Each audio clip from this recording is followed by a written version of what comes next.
महात्मा गांधी ने नहीं, एक मुसलमान ने दिया था। अंग्रेजों भारत छोड़ो का नारा, जय हिंद का नारा देने वाला शख्स भी मुसलमान ही था। 1857 की क्रांति से लेकर असहयोग आंदोलन तक न जाने कितने ही आंदोलनों की शुरुआत मुसलमानों ने ही की थी। भारत की आजादी के बाद अंग्रेजों ने कहा था कि यदि मुसलमान न होते तो भारत आज भी उनका गुलाम होता। आजादी के महासंग्राम में हर धर्म, जाति और संप्रदाय के लोगों ने बढ़ चढ़कर हिस्सा लिया था, लेकिन आज के समय में मुसलमानों के योगदान के बारे में बहुत कम लोग जानते हैं। भारत की आजादी में मुसलमानों का योगदान बेहद ही महत्वपूर्ण रहा था, जिसके बारे में आज हम बात करने वाले हैं। ये वीडियो न सिर्फ मुसलमानों को बल्कि प्रत्येक हिंदुस्तानी को अवश्य देखनी चाहिए। सन 1857 की क्रांति से पहले ही अंग्रेजों के खिलाफ बगावत के सुर उठने लगे थे। औरंगजेब के शासनकाल तक अंग्रेज कभी भी भारत को अपना गुलाम नहीं बना पाए थे, लेकिन सन 1757 में बैटल ऑफ प्लासी के बाद हालात बदलने लगे थे। सबसे पहले मौलाना हुसैन अहमद मदनी ने फतवा जारी कर कहा था कि अंग्रेजों की गुलामी करना या उनकी सेना में शामिल होना हराम है। इसके बाद उन्हें कोर्ट में जज के सामने पेश किया गया और उन्होंने कोर्ट में जज के सामने भी अपना फतवा दोहराया और कहा कि मैं जिंदगी भर ऐसे ही फतवे देते रहूंगा। ये बात सुनकर जज को गुस्सा आ गया और उन्हें फांसी की सजा सुना दी गई। सन 1772 में शाह अब्दुल अजीज ने फतवा जारी कर हिंदुस्तानियों के दिलों में क्रांति की लौ जलाई। उन्होंने कहा था कि हमें भारत से अंग्रेजों को भगाना होगा और देश को आजाद कराना होगा। इसके बाद मैसूर के सुल्तान हैदर अली और उनके बेटे टीपू सुल्तान ने अंग्रेजों की बनाई ईस्ट इंडिया कंपनी के खिलाफ बगावत की और अंग्रेजों को युद्ध के लिए खुली चुनौती दी। टीपू सुल्तान को आज भी शेर मैसूर के नाम से जाना जाता है। वो अपने आखिरी दम तक अंग्रेजों के खिलाफ लड़ते रहे और जंग में शहीद हो गए। विश्व में सबसे पहला रॉकेट भी टीपू सुल्तान के द्वारा ही बनाया गया था। सन 1857 की क्रांति में भी मुसलमानों ने बढ़ चढ़कर हिस्सा लिया था। इस क्रांति का जब भी जिक्र होता है तो अक्सर केवल मंगल पांडे का ही नाम लोगों की जुबान पर रहता है, लेकिन पीर अली खान ने और बख्त खान जैसे कई मुसलमान योद्धा भी इस क्रांति का हिस्सा बने थे। पीर अली खान ने 50 बंदूकों का जुगाड़ किया और अंग्रेजों के खिलाफ बगावत कर दी। उनके विद्रोह के कारण अंग्रेजों ने उन्हें जेल में बंद कर दिया था और बदसलूकी की। पीर अली खान के कई साथियों को अंग्रेजों ने फांसी की सजा सुना दी थी, लेकिन कुछ समय बाद वो बाहर निकले और करीब 200 क्रांतिकारियों को उन्होंने अपने साथ फिर इकट्ठा किया। बिहार के गुलजार बाग में अंग्रेजों पर हमला कर दिया। इस दौरान अंग्रेजों का एक कमांडर मारा भी गया था, लेकिन अंत में वो भी अंग्रेजी हमले का शिकार हो गए और उन्हें भी फांसी की सजा सुना दी गई। इसके अलावा सैयद अलाउद्दीन हैदर ने भी 300 लोगों की एक रेजिमेंट बनाई और अंग्रेजों का सामना किया। वहीं तुर्रेबाज खान एक ऐसे मुसलमान थे जिन्हें काला पानी की सजा के दौरान गोली मार दी गई थी। उनकी मौत के बाद उन्हें हैदराबाद लाया गया और फिर से फांसी पर लटकाया गया। तो अंग्रेजों मुसलमानों का कितना खौफ था, ये इस बात से साफ जाहिर हो रहा है। इसी महान क्रांति के दौरान मौलवी अहमदुल्ला शाह ने जब अंग्रेजों का पुरजोर विरोध किया, डर के मारे अंग्रेजों ने मौलवी महमूदुल्लाह शाह पर 50,000 रुपए का इनाम घोषित कर दिया, जो उस समय के हिसाब से बहुत बड़ी रकम थी। एक राजा ने पैसों के लालच में आकर अंग्रेजों से मुखबरी कर दी और अहमदुल्लाह शाह को अंग्रेजों ने फांसी पर लटका दिया। सन 1919 में शौकत अली और मोहम्मद अली ने खिलाफत मूवमेंट की शुरुआत की थी। इस आंदोलन में अनेकों मुस्लिम नेताओं ने उनका साथ दिया। इसी दौरान मोहम्मद अली जौहर और मौलाना अबुल कलाम आजाद ने ही सबसे पहले अंग्रेजों के सामान का बहिष्कार करने की रणनीति बनाई थी और बाद में इसी बहिष्कार को महात्मा गांधी ने असहयोग आंदोलन का रूप दे दिया। हाजी सिद्दीकी एक महान शुगर व्यापारी थे जिन्होंने सहयोग आंदोलन के दौरान अपनी शुगर की मिलों को पूरी तरह से बंद कर दिया था। उनकी मिल इतनी बड़ी थी कि इंग्लैंड में सबसे अधिक उनकी मिल की चीनी का ही इस्तेमाल किया जाता था।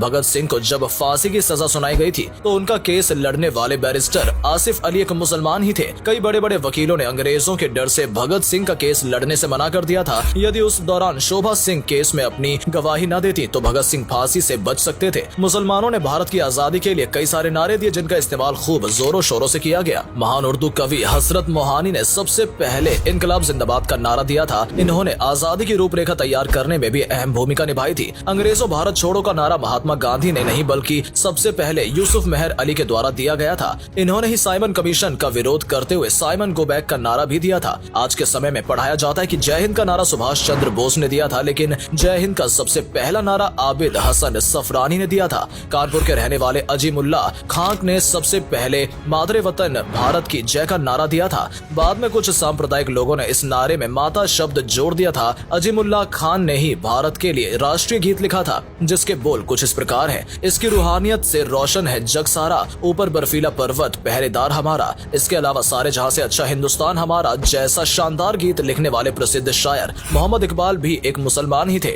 इतना ही नहीं, भारत के तिरंगे का जो स्वरूप आज हमें देखने को मिलता है उसे हैदराबाद की मुस्लिम महिला सुरैया तैयब जी ने के द्वारा तैयार किया गया था। इन्होंने पिंगली वेंकैया द्वारा डिजाइन किए गए शुरुआती तिरंगे में बदलाव कर चरखे की जगह बीच बीच में अशोक चक्र बनाया था। सैयद शहनवाज अहमद कादरी की किताब लहू बोलता है में विस्तार से वर्णन किया गया है कि भारत की आजादी में मुसलमानों का कितना बड़ा योगदान रहा है। अंग्रेजों ने भारत के क्रांतिकारियों को सबक सिखाने के लिए काला पानी की जेल का निर्माण कराया था। इस जेल में सजा पाने वाले सबसे ज्यादा कैदी मुसलमान ही थे। बहुत से अन्य धर्म के लोगों ने इस सजा से बचने के लिए अंग्रेजी अधिकारियों को माफीनामे लिखे, उनकी गुलामी स्वीकार की और यहाँ तक की मुखबरी भी की, लेकिन मुसलमानों ने कभी भी अंग्रेजों के साथ सौदा नहीं किया। सन 1919 में रॉवलेट एक्ट के विरोध में जब जलियांवाला बाग में लोग इकट्ठा हुए थे और जनरल डायर ने वहां आकर अंधाधुंध फायरिंग शुरू कर दी थी, तो उसमें भी सैकड़ों की संख्या में मुसलमान शहीद हो गए थे। भारत की आजादी की लड़ाई में इंडियन नेशनल कांग्रेस सबसे बड़ी पार्टी के रूप में उभर कर सामने आई थी। इस पार्टी में 9 बार मुसलमान अध्यक्ष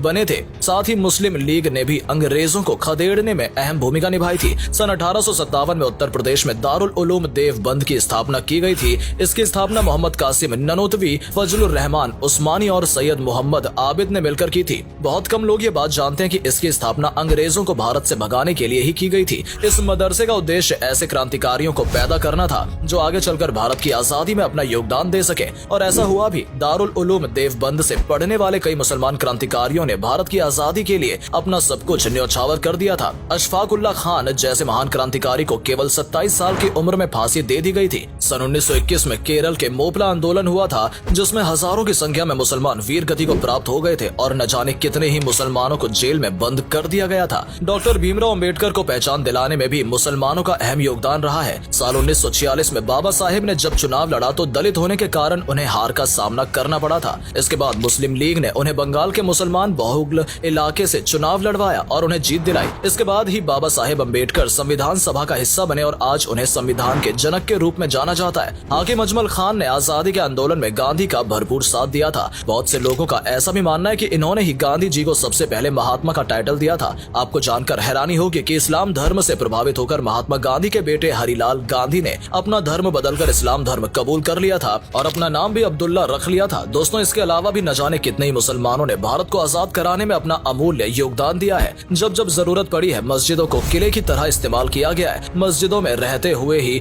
बहुत से लोगों ने आजादी की जंग लड़ी। आज भारत जिस मुकाम पर खड़ा है, उसमें मुसलमानों का अहम योगदान रहा है। उम्मीद करते हैं कि आप भी मुसलमानों के अमूल्य योगदान के बारे में समझ गए होंगे। अगर आपको ये वीडियो अच्छी लगी हो और इससे कुछ नया सीखने को मिला हो तो इसे लाइक करें और अधिक से अधिक शेयर करें। आज के लिए इतना ही दोस्तों, आपसे फिर मिलेंगे एक नई वीडियो के साथ। तब तक के लिए धन्यवाद।